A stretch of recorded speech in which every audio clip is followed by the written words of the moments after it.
ዳግቪን አንደርሰን ወደ ኢትዮጵያ እግር አብዝቷል። በመጀመሪያ በህዳር ወር ነበር ኢትዮጵያ ብቅ ያሉት። ያኔ ምን ሊሰሩ መጡ ሲባሉ የጋራ ጠላቶቻችንን በጋራ ለመመከት እየመከርን ነበር ያሉት። ጀነራል ዳግቪን አንደርሰን የአሜሪካ መከላከያ የአፍሪካ እዝ አፍሪኮም ዋና አዛዥ ናቸው። በስራቸው በአፍሪካ የሚርመሰመሰውን የአሜሪካ ሰራዊት ይዘውራሉ። ይህን ስልጣን በ2025 ከመያዛቸው በፊት በአሜሪካ ሰራዊት የተለያየ ክፍል ውስጥ ሰርተዋል። 3400 የበረራ ሰዓት ያላቸው ፓይለትም ናቸው። ሰውየው የተመረጡት በትራምፕ ቀጥተኛ ምርጫ ሲሆን የመጀመሪያው የአየር ኃይል አብራሪ የአፍሪኮም አዛዥም ናቸው። ታዲያ እኚህ ሰው በህዳር ወደ ኢትዮጵያ መጥተው የጋራ ጠላታችንን በጋራ ለመመከት ካሉ ከአንድ ወር በኋላ የውጭ ጉዳይ ምክትል ሚኒስተሩን ክሪስቶፈር ላንደው ተከትለው ዳግም መጥቷል። በደብረ ዘይት የኢትዮጵያ አየር ኃይል ጠቅላይ መምሪያ በሆነው ሐረር ሜዳ ሰማይ ላይ የተደረገውን የጥቁር አንበሳም አየር ትርኢትም ከፊልድ ማርሻል ብርሃኑ ጋር ታድመው ነበር። እነሆ ከ6 ወር በኋላ ደግሞ ዳግም ሻንጣቸውን ሸክፈው አዲስ አበባ ገብተው ከሰሞኑ ብዙ ትኩረት የሳበ ውይይት ላይ ተሳትፏል። ታዲያ የዚህ ሁሉ እግር ማብዛትና መመላለስ ዓላማም በአሜሪካና ኢትዮጵያ መካከል የጦርና የደህንነት ትብብር እንዲኖር ማስቻል ነው ተብሏል። ታዲያ እኛም ጀነራሉ ኢትዮጵያ በገቡ ሰሞን የተከፈተውን የትግራይ ጦርነት እንዲሁም ሱዳን፣ ግብጽና ኤርትራም በኢትዮጵያ ላይ ማበራቸውን አስተውለን የጀነራሉ መምጣት ለኢትዮጵያ ዋስትና ይሆናት ይሆን? አሜሪካስ የፌዴራል መንግስቱን በጦርና በሌላም ትደግፍ ይሆን የሚለውን ጥያቄ ልናነሳ ወደናል። ጀነራሉም ይህን ጥያቄ ተጠይቀው የሰጡትን ምላሽ ይዘናል። እስከ ፍጻሜው አብራችሁን ቆዩ።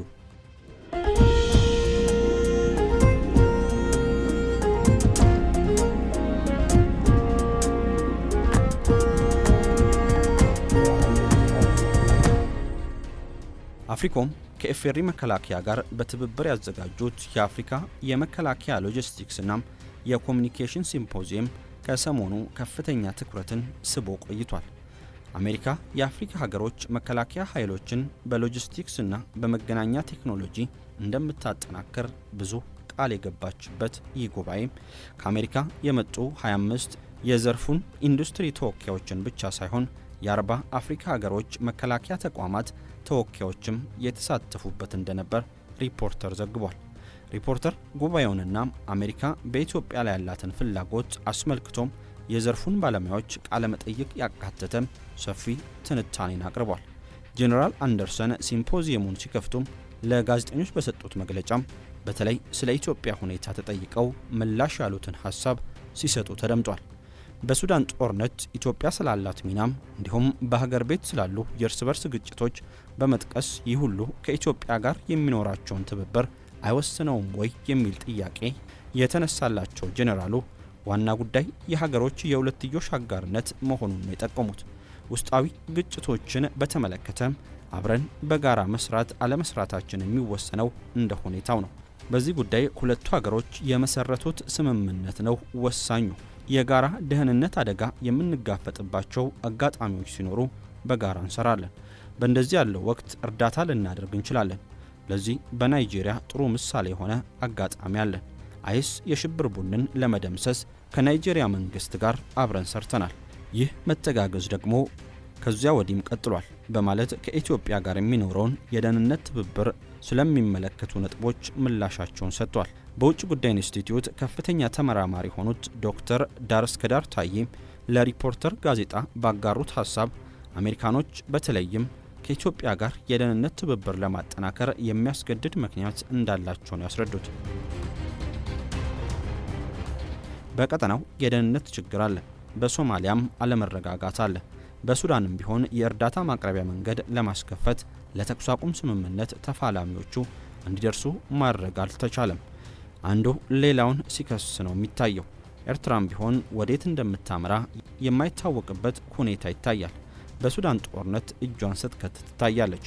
በአጠቃላይ የቀጠናው አለመረጋጋት በይበልጥ የደህንነት ጉዳዮች ላይ አሜሪካኖቹን እንዲያተኩሩ አድርጓቸዋል። ወደ አንጎላ ሲሄዱ ግን ሊቦቶ ኮሪደር እያሉ ስለ ባህር መተላለፊያና ስለ ወደብ ሲያወሩ ነው የምታገኛቸው። ወደ ዲሞክራቲክ ኮንጎ ሲሄዱ ደግሞ ማዕድን የመሳሰሉ ጉዳዮችን የግንኙነት ማጠንጠኛም ሲያደርጉ ታያቸዋል። እኛ ቀጠና አካባቢ ግን ዋነኛ ፍላጎታቸው የደህንነት አጀንዳ ነው። ይህ ቀጠናው ከደህንነት አደጋ ገና አለመላቀቁን አመላካች ነው። ሆኖም በአንድ ወገን ችግሩን ለመፍታትም በጎ እድል ሊኖረው ይችላል። ነገር ግን በቀጠናው ግጭት ሙሉ ለሙሉ መቆም የሚችለው በግጭት ውስጥ እየተሳተፉ ያሉ አካላት የአሜሪካን ግጭት የመሸምገል ጥረት ተአማኒ ነው ብለው ሲቀበሉት ነው ብዬ አስባለሁ በማለት የአሜሪካ አዲስ የደህንነት አጋርነት ለቀጠናው ምን አንደምታ እንዳለው በሰፊው አስረድቷል። በኢትዮጵያ የአሜሪካ አምባሳደር ኢርቪንግ ማሲንጋም በሲምፖዚየሙ መክፈቻ ባደረጉት ንግግር ሀገራቸው ከአፍሪካ ጋር የምትመሰርተው የደህንነትና የመከላከያ ትብብር በአገሮቹ ላይ ዕዳም ሆነ ሸክም የማይፈጥር እንደሆነ ነው የገለጹት። የኢኮኖሚ እድገት ያለመረጋጋት አመጣም። በዚህ ሲምፖዚየም ግንኙነታችንን የበለጠ ከማጠናከር ባለፈም አዳዲስ የቢዝነስ ስምምነቶችን ለማድረግም አጋጣሚን ይፈጥራል። አጋርነት መፈከር ብቻ ሳይሆን ጥንካሬ ነው። መሰረታዊ ፍላጎቶችን በማቀራረብ ግልጽኝነትና መተማመንን መሰረት አድርጎ የሚገነባ አጋርነት የበለጠ ጥንካሬን ይፈጥራል። ሎጂስቲክስና መገናኛ ብዙ ባይወራላቸውም ነገር ግን ያለ እነዚህ ነገሮች መሟላት የዘመቻ ውጤት እንደሚለወጥ ሁሉም ወታደር አሳምሮ ያውቋል። ሎጂስቲክስና መገናኛም ለጦር ሜዳ ብቻ ሳይሆን በተፈጥሮ አደጋ ጊዜም ችግር መቋቋም የሚያስችሉ አቅሞች ናቸው። ግጭትና አለመረጋጋት ሲፈጠር ወሳኝ ጠቀሜታ አላቸው። ሉዓላዊነትን የሚፈታተን የደህንነት አደጋ ሲከሰት በሰላም ማስከበርና በድንበር ደህንነት ጥበቃ ወቅት የባህር ጠረፍ ደህንነትን በማስከበር ወይም የጸረ ሽብር ዘመቻ በሚካሄድበት ወቅት አስተማማኝ የሎጂስቲክስና መገናኛ አቅም መገንባት ለብሔራዊ ሆነ ቀጠናዊ ዝግጁነት የጀርባ አጥንት ነው በማለት ነበር ያብራሩት። አምባሳደር ማሲንጋም አክለውም ግንኙነቱ በምን መርሆች ላይ እንደሚመሰረት ሲገልጹ የመድረክ ከሁሉ በላይ ደግሞ በእናንተ በልዑካን መካከል የበለጠ ጠንካራ ግንኙነት ለመፍጠር ያግዛል። የአፍሪካ ችግር በአንድ ነገር ድንበር ታጥሮ የሚቀር አይደለም። በአፍሪካውያን መካከል አጋርነትን ማጠናከር እንዲሁም በአፍሪካና ሊታመኑ በሚችሉ ዓለም አቀፍ አጋሮች መካከል ግንኙነትን ማጠናከር ለአፍሪካ መንግስታት ውሳኔዎችን ያቀልላቸዋል። ከአፍሪካ ሀገሮች ጋር ግንኙነት የምንገባበት መንገድ ግልጽ ነው። በእኩልነት አጋርነትን መመስረት ነው የምንፈልገው።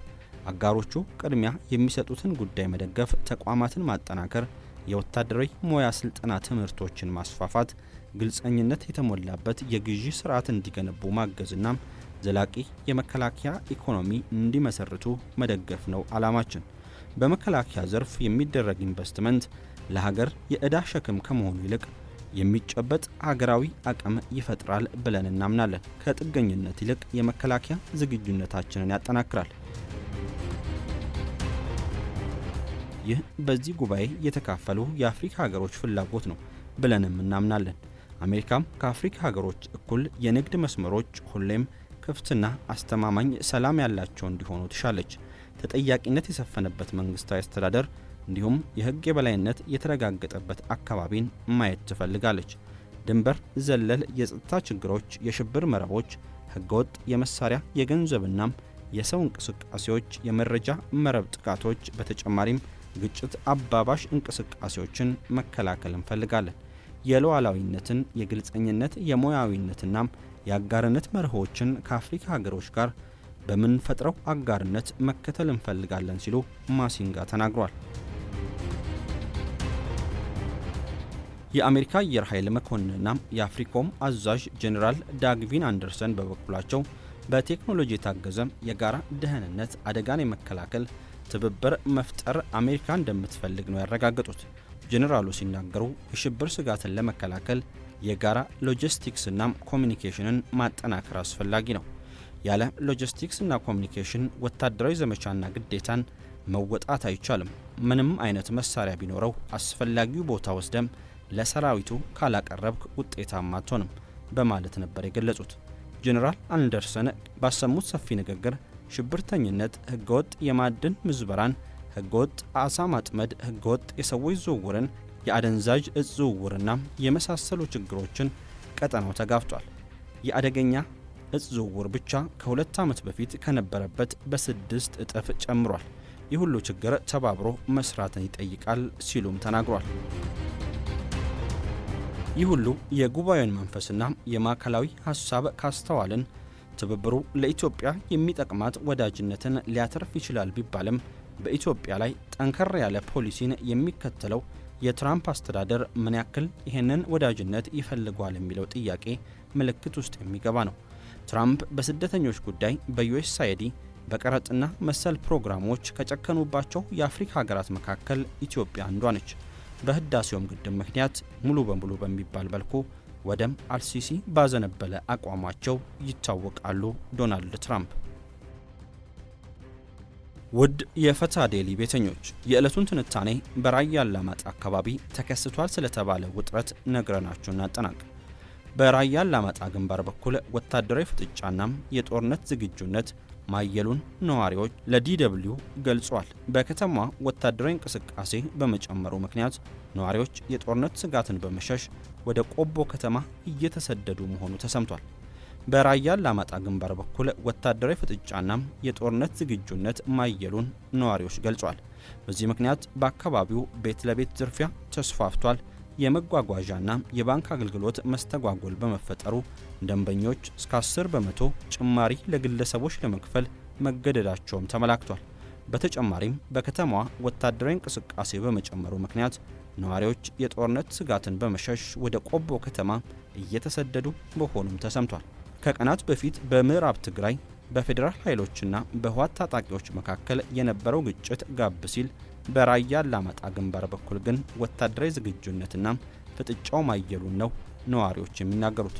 ስማቸው እንዳይጠቀስ የፈለጉ የአላማጣ ከተማ ነዋሪ የህወሓት ሰራዊት በራያ ግንባር በጨርጨር በቢሶበርና ሌሎች አካባቢዎች ተሰማርተዋል ይላሉ። የህወሓት ሰራዊቶች ብዙ አርሚዎችን በመያዝ በራያ ግንባር ተሰማርተዋል። ለጦርነት ዝግጁ እንዲሆኑ መመሪያ ወርዶላቸዋል። ዝግጅት ያለው አሁን በጨርጨር በኩል ነው። ከዛ ቢሶበር ማለት ነው። በዛ ቦታ መርፌ አካባቢ ነው። በዚሁ ሰሌን ኋም ከዛ በላይኛው በኩል ደግሞ በባያዋና ቁሙጋ ላይ ያለውን ማለት ነው። እና ይህ የዋጃ መስመርን ተከትሎ ያለው የራሳቸውን አርሚ አዘጋጅተዋል ብለዋል። አሁን ባለው ወታደራዊ ዝግጅትና እንቅስቃሴ ጦርነቱ በማንኛውም ጊዜ ሊጀመር ይችላል የሚሉት የራያ ወረዳ ነዋሪ ጦርነቱ በተጀመረ ቁጥር ጉዳት የሚደርስበት የራያ ማህበረሰብ በእጅጉ ነፃነቱን ይሻል ብለዋል። ከጦርነት ዝግጅቱ ጋር ተያይዞ ባላማጣ ከተማ በምሽት ሰዎች በነፃነት የመንቀሳቀስ መብት የላቸውም። እንዲሁም በታጣቂዎች ቤት ለቤት የሚፈጸም ዝርፊያ ተጠናክሮ ቀጥሏል። አስተያየት ሰጪም ዘራፊዎች ፊታቸውን በሽርጥናም በጭንብል ስለሚሸፍኑ ማንነታቸውን ማወቅ አይቻልም ሲሉ ይገልጻሉ። ባላማጣ ከተማ የሲቪል ማህበረሰብ እንቅስቃሴ የተገደበ ነው የሚሉት አቶ ኪሮስ በላይ ናቸው። በብዛት ከተማው ወታደር ብቻ ነው የሚታየው። አብዛኛው የሚንቀሳቀሰው በየሻይ ቤቱ ቁጭ የሚለው የሚንቀሳቀሰውም በብዛት የአካባቢው ማህበረሰብ ሳይሆን ወታደር ነው በብዛት የምታገኘው። የወታደራዊ ከተማ እንጂ ህዝብ ያለበት ከተማ አይመስልም። በህወሓት ኃይሎችና በፌዴራል መንግስት መካከል ዳግም ጦርነት ሊጀመር ይችላል የሚሉ የአላማጣና የራያ ወረዳ ነዋሪዎች ጦርነትን በመሸሽ በየዕለቱ ወደ ቆቦ ከተማ እየገቡ ናቸው። ይህ መረጃ የጀርመን ድምፅ ሬዲዮ ነው። ፈታ ዴሊ ለሀገራችን ሰላምና ፍቅርን እየተመኘች የዛሬውን በዚህ ያጠናቀቀች። ሰናይ ጊዜ